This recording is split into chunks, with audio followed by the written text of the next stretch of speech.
Desde que nós começamos a estudar o livro de Gênesis, você já deve ter notado que estamos diante de uma história, não é isso? Falando em termos de gênero literário ou tipo de literatura, histórias são classificadas como narrativas. Uma narrativa, obviamente, pode ser real, como aquela que narra os acontecimentos da Primeira Guerra Mundial, conforme essa imagem aqui, ou a narrativa pode ser fictícia, imaginária, fruto da criatividade, como no caso das histórias de Star Wars, de acordo com essa imagem agora. Em qual dos dois casos enquadramos as narrativas bíblicas? Afinal de contas, acabamos de ler um capítulo que mostra uma serpente falando. Diante disso, devemos considerar o texto como descrevendo algo real ou fictício? Antes de entrarmos em Gênesis 4, responderemos à seguinte pergunta: como devemos entender as narrativas bíblicas? Dê uma pausa no vídeo agora, faça sua oração pedindo a iluminação do Espírito Santo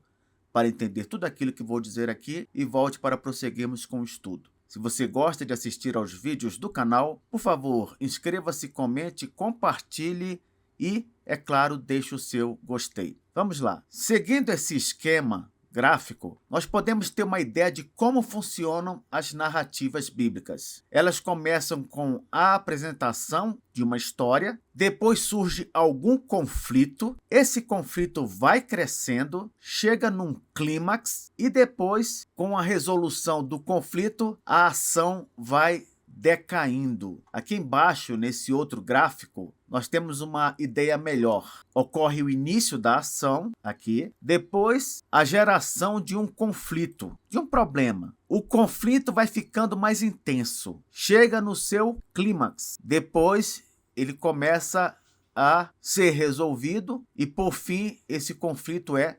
solucionado. E aí temos o fim da ação. O que é uma narrativa bíblica? A narrativa é o gênero literário mais comum da Bíblia. Para vocês terem uma ideia, ela representa cerca de 40% só do Antigo Testamento. Professor, quais os outros gêneros literários que temos na Bíblia? Só para saber. Nós temos o gênero poético, que é o da poesia hebraica. Temos o sapiencial, que é também conhecido como literatura de sabedoria. Temos o gênero legal, que fala das leis, o profético, que traz as profecias, e o gênero dos evangelhos, que também pode ser classificado como um gênero de biografia teológica. Não é uma biografia como outra qualquer. Tanto é verdade que a gente não sabe nada da infância de Jesus, a não ser aquela menção de que aos 12 anos ele discutia com os doutores do templo. Temos também o gênero das epístolas, que é uma exposição teológica, e o gênero apocalíptico. Então, são 8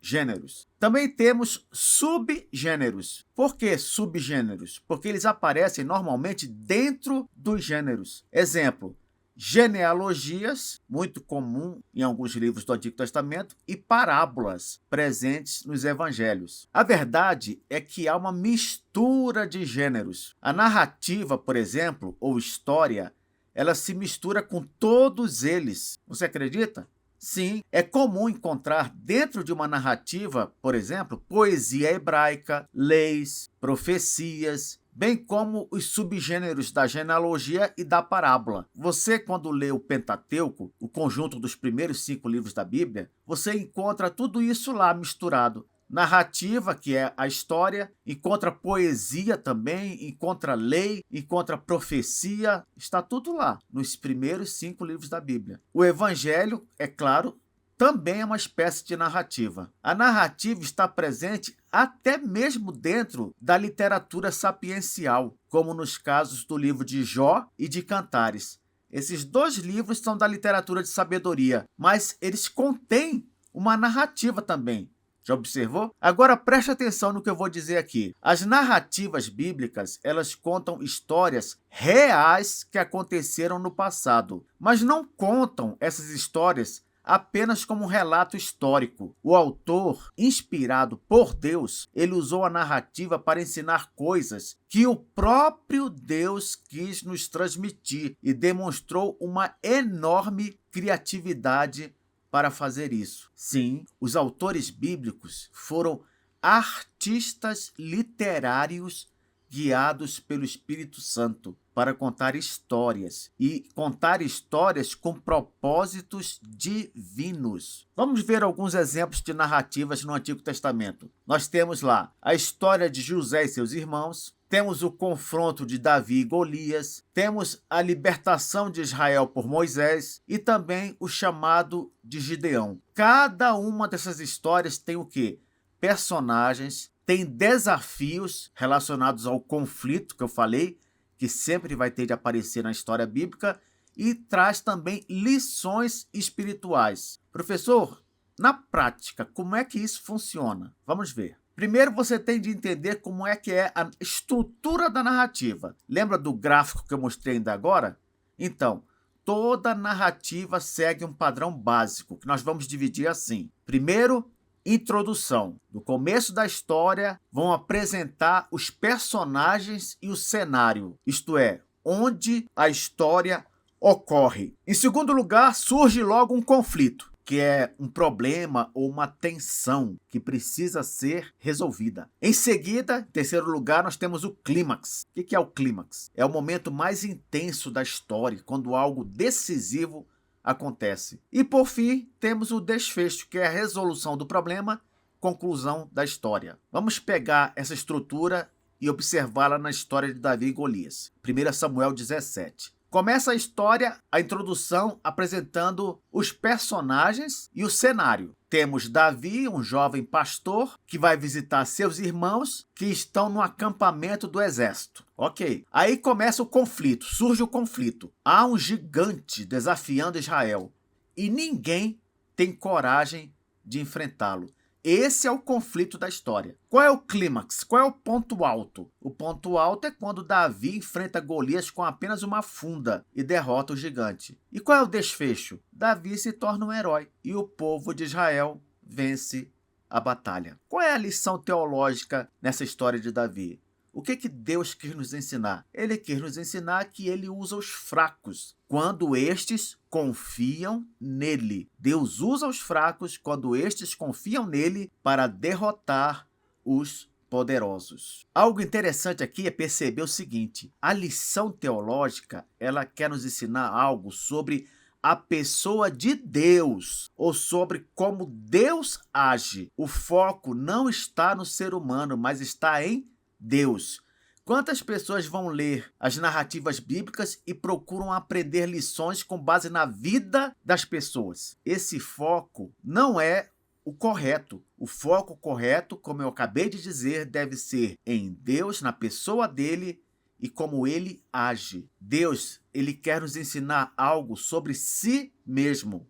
Compreende? É claro que podemos tirar lições das reações das pessoas ao que Deus faz. Como é que fulano reagiu àquilo que Deus fez ou àquilo que Deus é? Mas o enfoque principal é sempre aprender de Deus. Teologia é estudar sobre Deus. Vamos focar um pouquinho agora nessa questão do conflito na narrativa. Vimos que toda narrativa tem um conflito e esse conflito precisa ser resolvido. Pois bem, tal conflito pode ser físico, como uma batalha ou um desafio. Exemplo, Josué conquistando Jericó. Pode ser um conflito espiritual, como uma crise de fé ou um teste.